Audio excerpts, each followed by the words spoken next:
manusia pasti ada ibrohnya dari Rasulullah. Gitu. Makanya Rasul itu diletakkan di titik nol kehidupan, titik nol kesulitan manusia, titik nol ruang sosialnya manusia. Sampai bisa bayangkan jadi nabi di Mekah itu kan susahnya luar biasa. Makanya orang Mekah itu menganggap Rasulullah ini ya ngerepotin aja, ya kan? Yang ditangkap itu Rasulullah nggak didukung kalau di Mekah karena nggak kenal Nabi. Orang Kalimantan ketika didatangi oleh di pedalaman itu ya nggak kenal. Jadi makanya kehidupan Rasulullah itu benar-benar kehidupan yang kompleks dan bisa dipelajari, bisa disinaui untuk dipelajari. Di titik terendah orang bertuhan banyak diajari Tuhan satu. Kan pusing itu gimana caranya itu teman-teman. Betapa sulitnya merubah bandul dari Tuhan banyak ke Tuhan satu, dari Tuhan kelihatan ke Tuhan tidak nampak, tapi harus ibadah kepada sesuatu yang tidak nampak. Padahal biasanya ibadahnya terhadap sesuatu yang nampak. Itu kedalaman ilmu yang luar biasa. Ibadah dimulai dengan bersesuci. Bersucinya pakai air di negeri yang tidak ada air. Di negeri yang sulit air, ibadahnya bersucinya pakai air. Diminum aja susah. Ini disuruh wudhu. Diminum aja susah, disuruh mandi jinabat. Betapa repotnya. Iya, kalau jinabatnya orang Jakarta udah banyak air sebulan sekali, sana semalam bisa 7 kali. Air banyak yang harus dikeluarkan. Di negeri yang tidak ada makanan disuruh rajin sodako, zakat. Di negeri yang panas disuruh puasa. Di negeri yang terhadap perempuan demikian syahwatnya disuruh tawaf. Dan perempuan yang cantik mau jelek apapun harus membuka mukanya. Betapa syahwatnya ketika lihat orang terbuka. Sementara yang laki-laki tidak pakai pakaian berjahit. Jadi kalau mau usil kan tinggal wes gitu aja. Coba. Ini dalam teori dasar pembelajaran Rasulullah itu Allah gemuk. Tidak sesuai sistem. Kalau mengajar mandi di negeri banyak air, ya pasti banyak bisa. Disuruh bersedekah di negeri yang banyak makanan kayak kita itu mudah. Nah itu. Dan Rasulullah berhasil. Makanya dalam ilmu pendidikan tidak ada satupun tokoh dunia yang menempati di atas Rasulullah. Bukan panglima perang, tapi bisa nyuruh perang.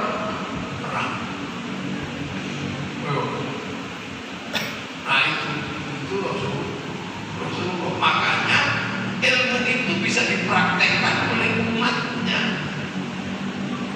Kalau Rasulullah selalu bergerak atas nama wahyu dalam pengertian mukjizat, terus umatnya kita yang nggak pernah punya mukjizat itu gimana mau bawa Islam? Gimana mau mendidik? Kan nggak mungkin Islam dikembangkan dengan halu. Karena agama harus menyelesaikan problem sosial. Bukan hanya semata-mata persoalan konsep, tapi Islam harus menyelesaikan problem realistis, problem empiris harus diselesaikan. Karena agama ini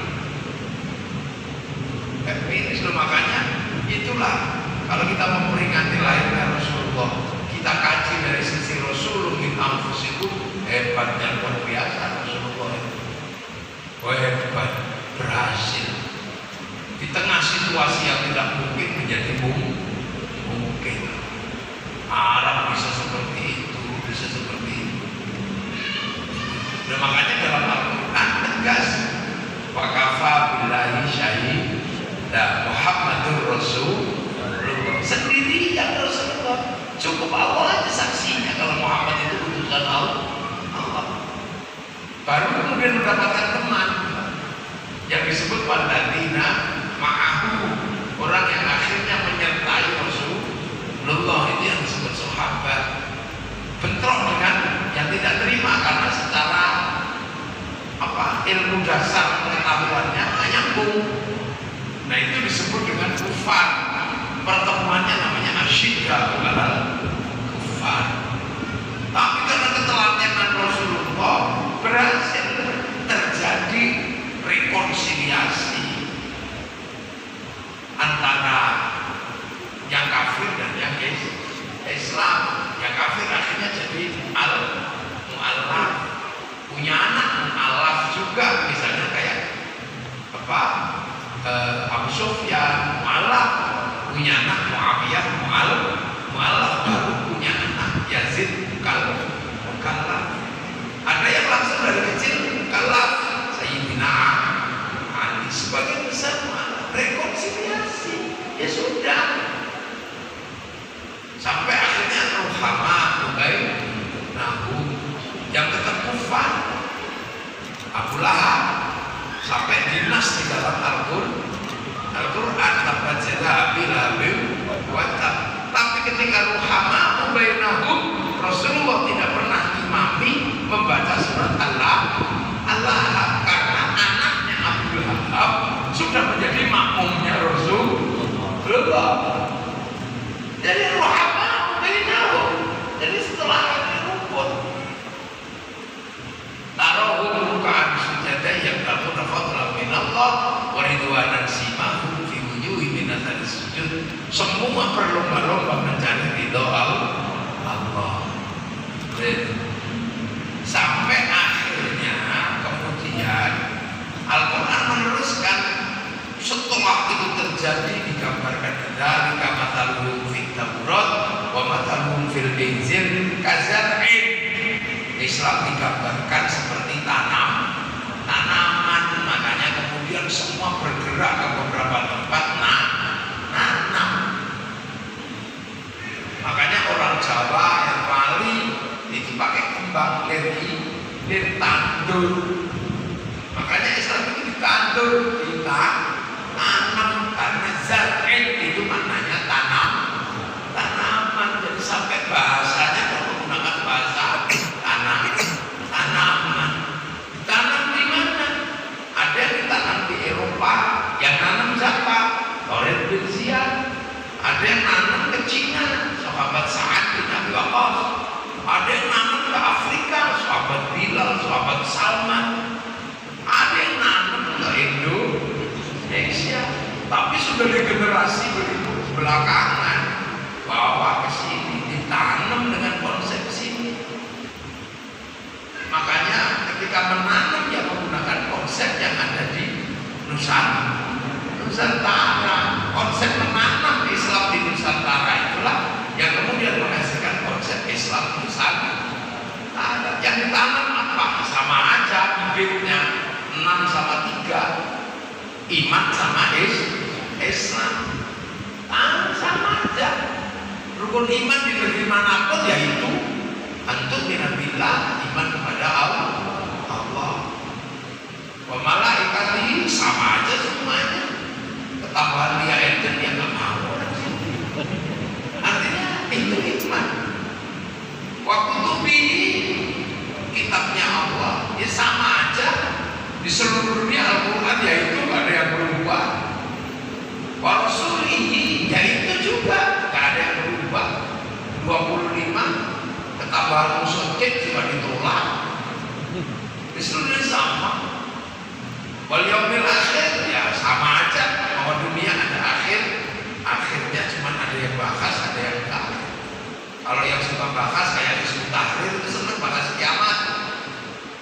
Ya kan, senang bahas kiamat karena konsep khilafah itu pasti dihubungkan dengan akhir zaman agar orang menerima konsep khilafah, maka dia dibikinlah konsep kiamat sudah dekat, tapi sering gagal.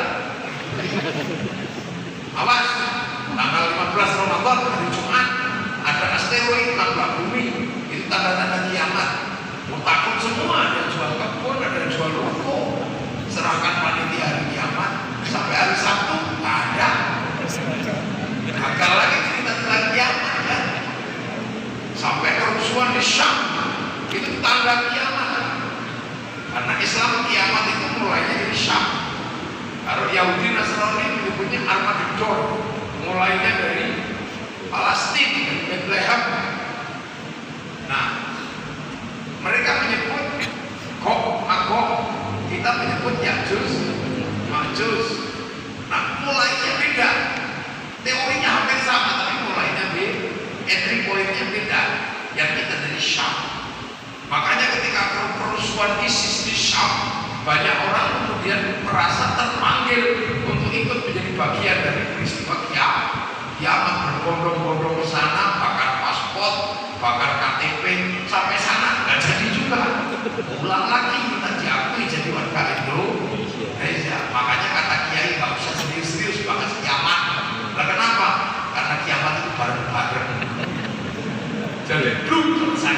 Jadi pas serius dibahas, kiamat bareng-bareng. Nah, itu juga sama di seluruh dunia. Wabil qadri khairihi wa syarrihi min Allah Ta'ala, ada takdir baik dan takdir buruk dari Allah. Allah sama semuanya, di sana di sini sama. Islam sama aja, syahadat itu semuanya sama. Anta syahadat la ilaha illallah wa anna Muhammadar Rasul itu sama. Islam mau di Cina mau di mana, yaitu syahadat. Sholat sama aja di seluruh dunia juga 5 waktu. Zuhur itu 4, nggak ada di tempat yang lain. Zuhur 2 itu ya nggak ada, kecuali jamaah akhir mosor. Sholat sama, Jumatan sama, zakat sama aja, tergantung daerahnya penghasil apa. Dan penghasil kurma yang kurma, penghasil jagung ya jagung. Puasa sama aja, dan gitu sama aja puasa.